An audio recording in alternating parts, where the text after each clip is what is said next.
Wide-angle lenses. They are incredibly popular today and can be used for a variety of scenarios.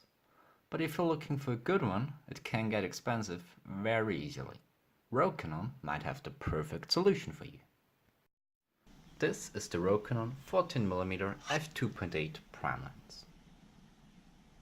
It is fully manual, which means you have to manually adjust both the aperture and the focus, and it's built for full frame. You can buy this lens for most camera mounts like Canon or Nikon. This one here is for Sony E-Mount. Comparing it to other ultra-wide-angle lenses, the price point of only 400 euros or just 300 bucks is really impressive. Coming to the design of the lens. It is pretty heavy, weighing about half a kilo or 1 pound. It measures 12 centimeters or 5 inches, and the lens hood is not detachable. What pops out is the huge front element. Not only makes it the use of any filter almost impossible, but it's also very easy to scratch or break, I fear. The build quality is surprisingly solid. It really doesn't feel cheap at all. The focus ring has nice grip and comfortable resistance, but it travels weirdly far from close to infinity.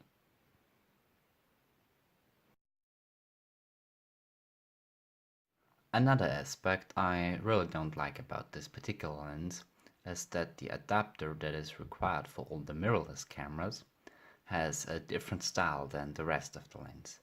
That just gives it an overall odd look. Of course, you won't have to bother about that if you have a DSLR. So now let's talk about the most interesting aspect of this lens, the image quality. Normally, ultra-wide-angle lenses tend to be rather soft in the corner of the image. So does this lens, but by far not as significant as I expected it, and also compared to more expensive alternatives. The sharpness is quite good at f2.8 and improves even further, stopping down to f11.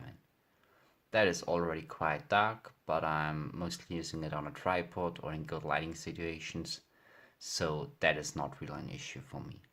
The limiting factor in terms of sharpness is clearly the 24 megapixel sensor of my Sony A7, rather than the lens itself. Getting the focus right is also not that big of a challenge, considering that I'm mostly using it at f11 and the focal length is just 14mm. Weirdly, you can't rely on the scale of the focus ring.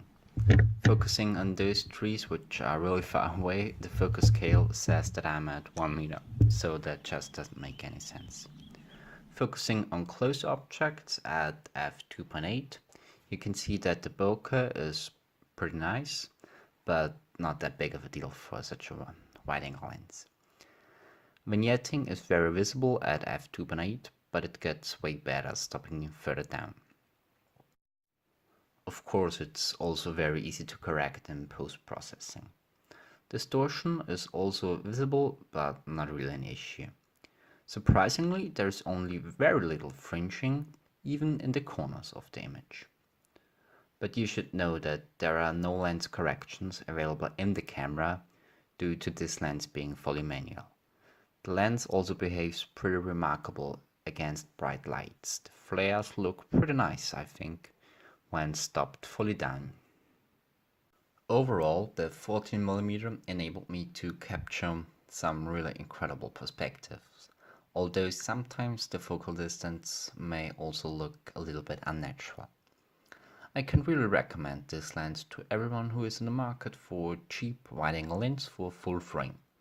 Professionals who aren't looking for a budget lens should also take a look at some ultra-wide-angle zoom lenses, like for example the Sony 12-24 or the Canon 11-24L lens, because those give you way more flexibility because you can zoom in. Nevertheless, the Rokinon 14mm f2.8 offers impressive value for the money, and within the price range you can find little to no alternatives. Of course, that is only true to say about lenses for full-frame cameras.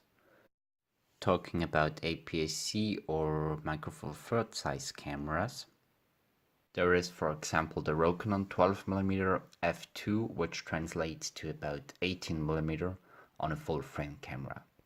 This lens is way smaller, lighter and also faster, which may be interesting for those being into night and star photography. And to be clear, I don't think that for an ultra-wide-angle lens, a full-frame image sensor offers that much more quality, because mostly you want everything to be in focus and you shoot at ISO 100, so you just don't need that shallow depth of field or superb low-light performance. For me, therefore, it's really hard to justify carrying more weight and spending more money on a full-frame camera and lens. In the end, it just depends on what you plan to do with the lens, whether you're going to like it or not. This piece of glass undoubtedly has its downsides, but if they don't bother you or you can compromise, you're getting an impressive lens, especially when considering the remarkable price point. Thanks for watching.